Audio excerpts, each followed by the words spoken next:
Good morning, everyone. I'm Vera Rodrigues from University of Aveiro, and today I'm presenting the Clarcity modeling outcomes, mainly considering the impact of citizen-led scenarios on the atmospheric emissions, air quality, and also health-related impacts.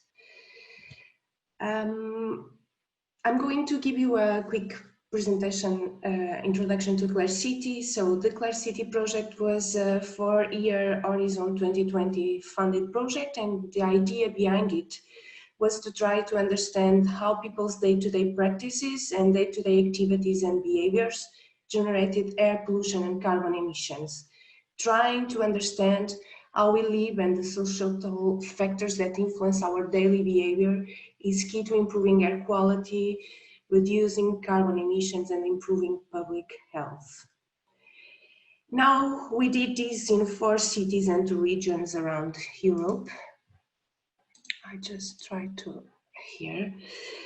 So Bristol in the UK, Amsterdam in Netherlands, Sosnowiec in Poland, Ljubljana in Slovenia, and then the Liguria region of Italy and Aveiro region in Portugal. And the reason for that is that each one of these regions have different demographics, different air quality and carbon challenges, different data sets, and what we wanted to do was to test the scientific robustness of the process we had developed, and also to test the flexibility to within our process and what could be adaptable for different cities. So the concept behind Clarcity was to shift the conversation with public towards the causes of air pollution and to give citizens a platform to voice their opinions on what they would like their future cities to look like. And we wanted also to develop a suite of innovative toolkits for quantification, citizens' engagement, and also to assess the impacts. We wanted to explore the integration of citizens' behavior in cities policies, and that future city policies will reflect the citizens' visions for their future cities. And overall, we wanted to raise awareness for environmental changes and their solutions. In Clarcity, the air quality assessment was first performed at mesoscale using the WRF-CAMEX modeling system, and after that, the second generation Gaussian model, URBAIR, which was developed at University of Aveiro, was set up and run at urban scale over the urban area of each city and region of Clarcity. And we have performed simulations for NO2, PM10 and PM2.5 concentrations using the emission rates available on the Clarcity emission database for the selected emission sectors, and those emission databases are available now on Zenodo archive. And the population potentially exposed to harmful concentration levels was also estimated, considering both EU annual limit values as well the WHO guideline values. And finally, we have performed an health impact assessment study. And what about the Clarcity assessment process? We have assessed emissions, air quality, and health impacts for the baseline here in 2015, and we have verified and validated our methodologies. Then we have assessed the impact of the business as usual scenarios, considering as time windows 2025, 2035, and 2050. And after that, we have moved forward to assess the impacts of the citizen-led scenarios, starting with scenarios from a set of stakeholders dialogue workshops. And finally, we have assessed the impacts of the unified policy scenario, which came up from the policy workshop we have run in all the 6 Clarcity case studies. As an example, I'll now explore some results for the Aveiro region. Following the citizens' engagement activities, the top 10 policies were presented to regional policymakers for their reflections on the implementation. This process led to the single unified policy scenario for the region.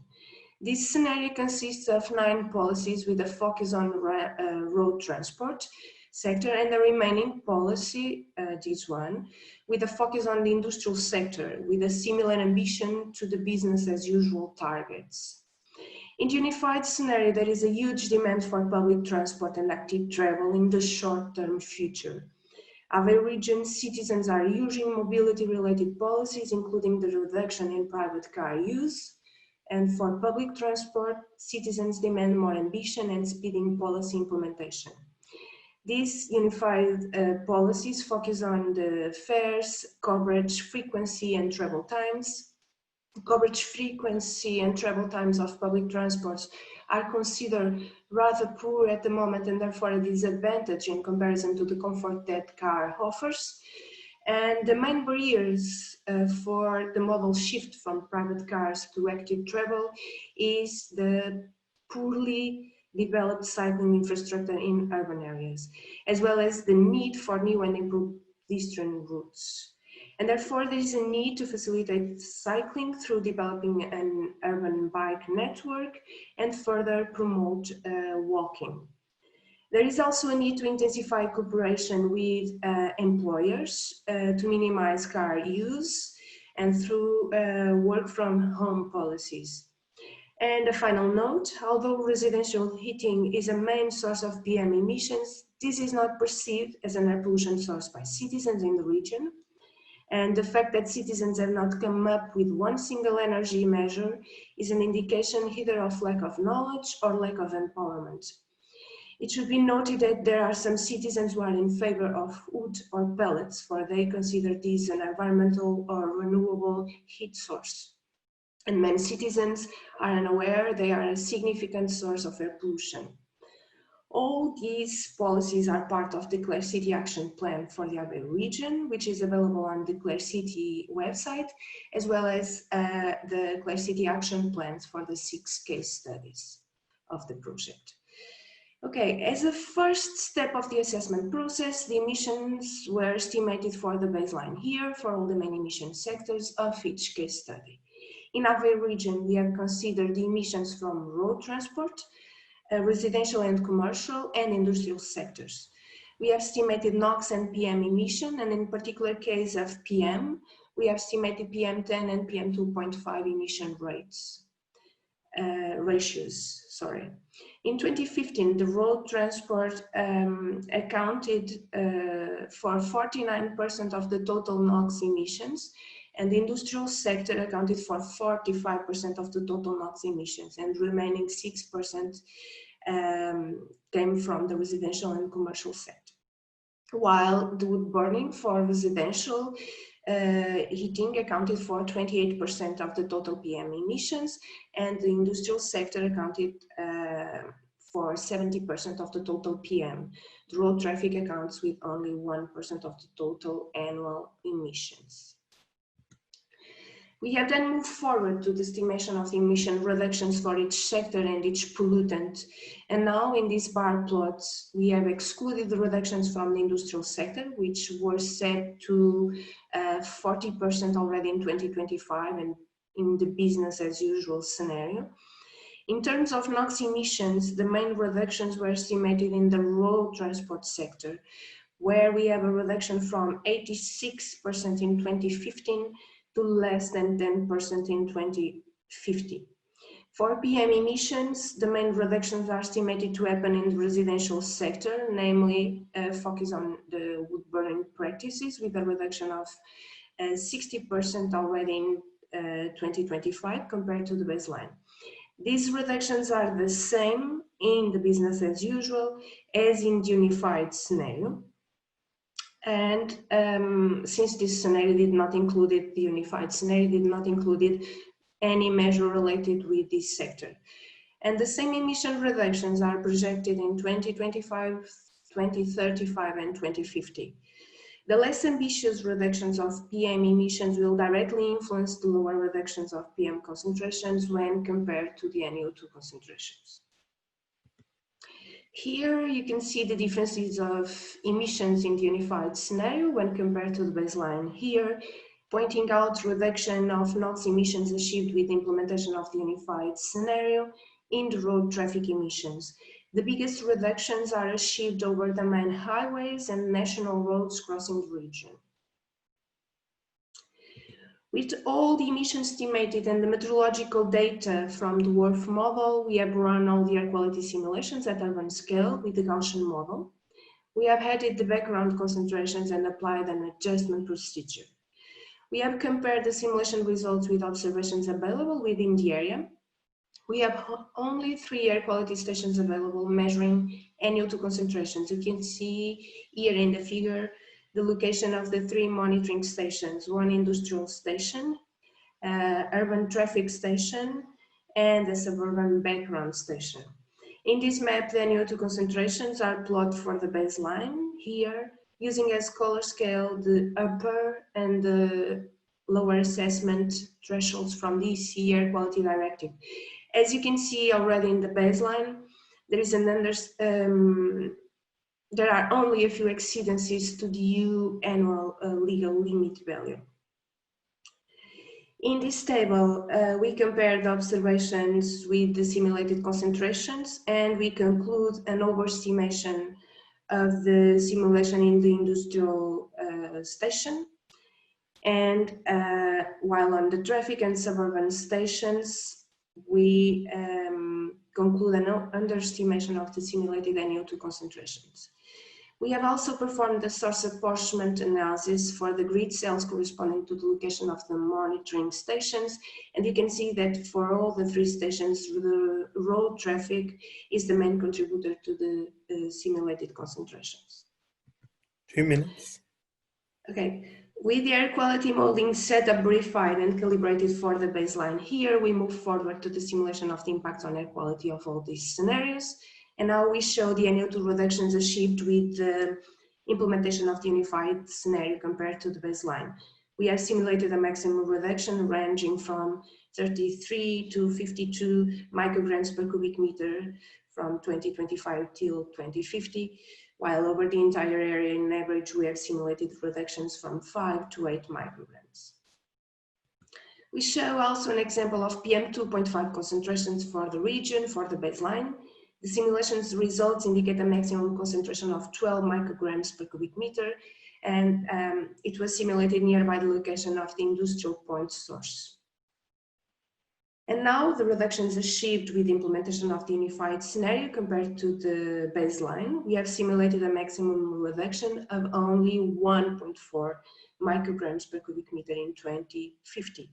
And since the unified scenario is mostly focused on the road transport emissions, we have concluded a much more reduced impact of the scenarios on PM concentrations when we compare to NO2 concentrations. We have also estimated the population of the Aveiro region potentially exposed to NO2, PM10 and PM2.5 concentrations. We have concluded that the population within the region is not at risk to be exposed to NO2 concentrations already in 2025 with the implementation of the business as usual scenario. There is no risk of exposure to the EU annual limit values for PM10 and PM2.5 concentrations already in the baseline. However, Clarity modeling shows that 49% of the population in the region was potentially exposed in 2015 to PM2.5 concentrations above the stricter guidelines from the World Health Organization. And this figure shows that in 2050, with the implementation of this final scenario, 1.5% of the population in the region will still be exposed to PM2.5 concentrations above the WHO guidelines. And now, trying to conclude, for the 6 Clarity pilots, we have concluded that air quality will distinctly improve in the future depending on the levels of ambition citizens have set to these citizen-led scenarios. We have estimated the health outcomes related with population exposure to PM2.5, PM10, and NO2 concentrations in 2015, considering the number of premature deaths and years of life lost. And we can see that PM2.5 is the most critical pollutant, leading to the highest numbers of premature deaths and years of life lost.